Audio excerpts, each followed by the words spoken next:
Well, wonderful. Thanks for making the time to speak with me. Congratulations on being nominated a second year in a row for this show. Thank you. Thank you. It's a major honor, of course. Yeah. Well, I would love to kind of talk about how the show's progressed, what you're really excited about having done on Barry this season, and also particularly, in this episode.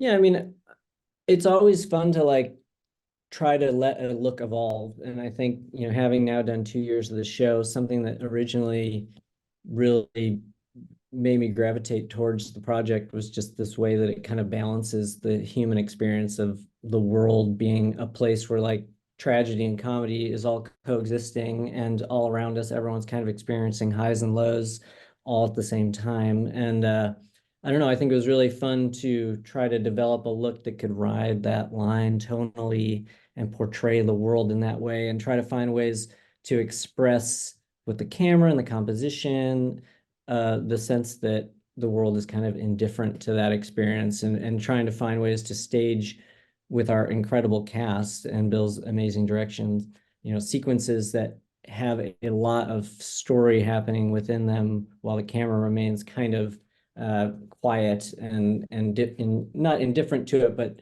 uh, almost subjective. Mhm. Right. I mean, are there any sequences in particular in this nominated episode that you'd like to talk about, either because they're technically challenging or just that you loved how you were able to address uh, the scene?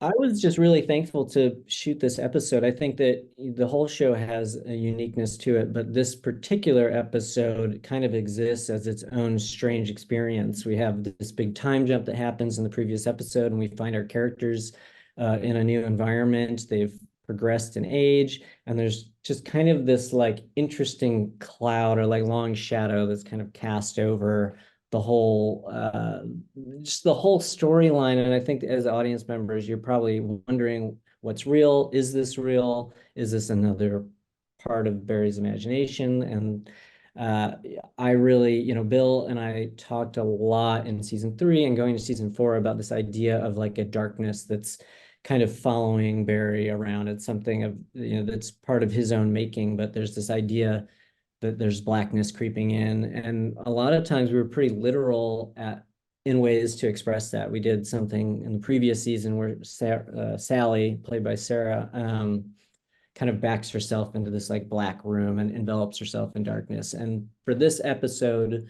we wanted this weird little trailer that they were living in to feel like this like last beacon of hope surrounded by emptiness and darkness. And at the end of the episode, we were able to really express that with this like very interesting sequence that had very little dialogue, where Barry and Sally are watching things on their laptop, and we open with this wide shot where they're just like sitting under these two black squares. We chose not to light the exterior. A lot of times you do moonlight or otherwise try to kind of light up the world outside the windows so you get better depth, but we wanted to really make it just feel like the darkness was hanging over them. And when they get this knock at their door, it's kind of surreal. It's kind of uh, expressing that the darkness is kind of at their doorstep. And when Barry goes to confront it, I just think we did this. I really appreciated how Bill staged it and how the camera, led Barry out into the blackness, and it became this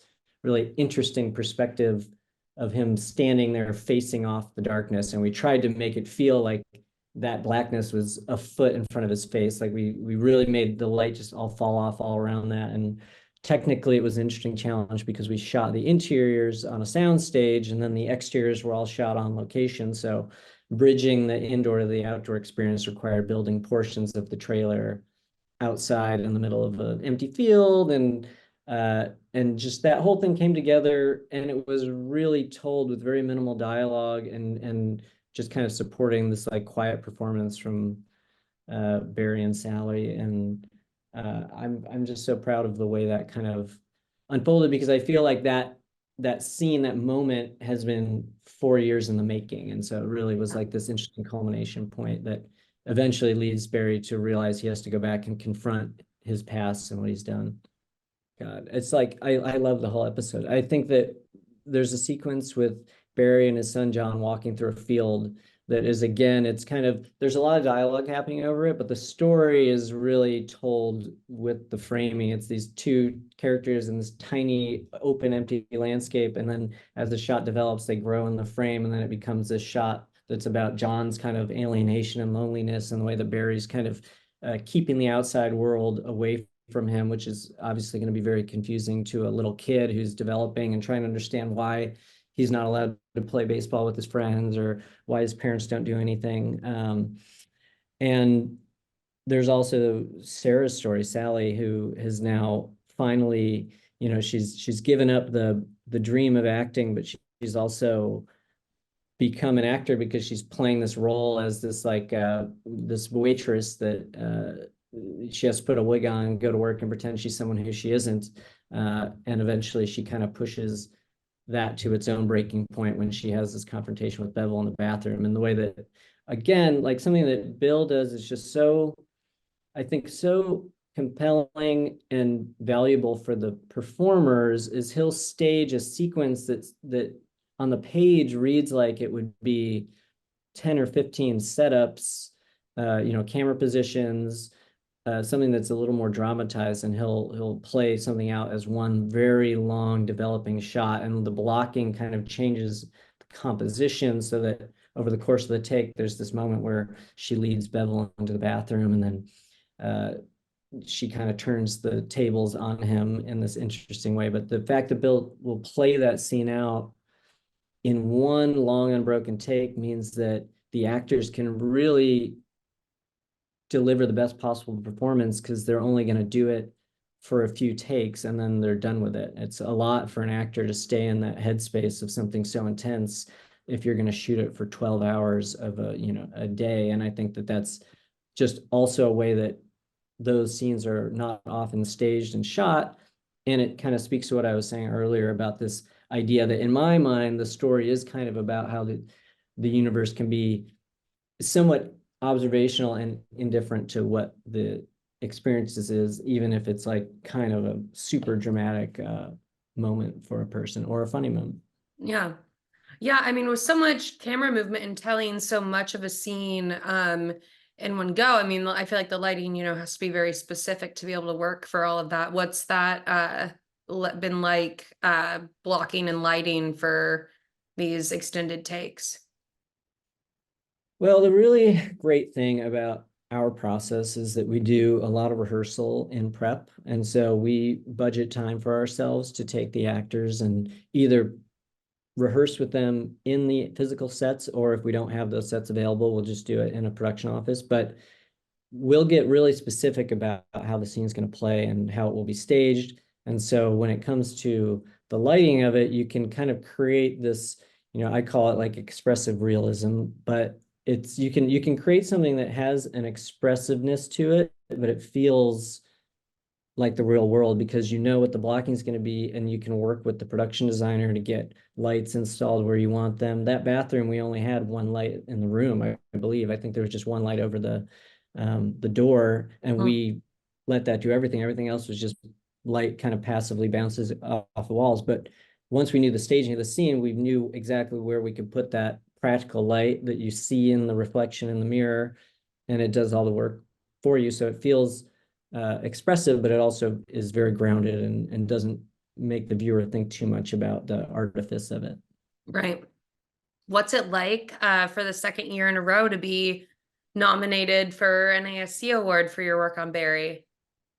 I mean, it's totally crazy. It was crazy the first time, but I think, obviously having been recognized twice for the same show is also just such a recognition of Bill as the director. And, I'm so thankful for our collaboration, but he truly, is a visionary. He's one of the most visual filmmakers that I've worked with, and everything that he puts onto the page has some kind of visual intention to it. And when we meet, he has a very strong sense of, how he wants to stage something, and we can talk really freely about what the best ways might be to express the emotion of the story moment.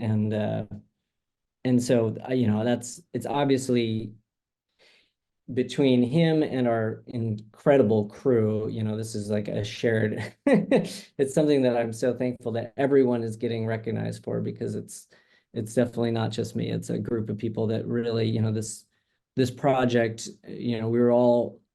we very much respected Bill's choice to end it when he did, because he kind of ended on such a high note, but it was very sad to see it, because every single department head was really just bringing their A game, from visual effects to stunts, costumes and production design, and everybody, our lighting department, our camera department. It's really truly like everyone believed in Bill's voice, and so I'm thankful that other people are into it. Being nominated once is huge. To have it happen a second time, and to see all my heroes that are nominated in the feature category, and having seen, the work that was put up by, Robbie Ryan and Hoyt and Maddie and Ed Lockman. I mean, it's just amazing to be somehow grouped in with that community, because it's my heroes.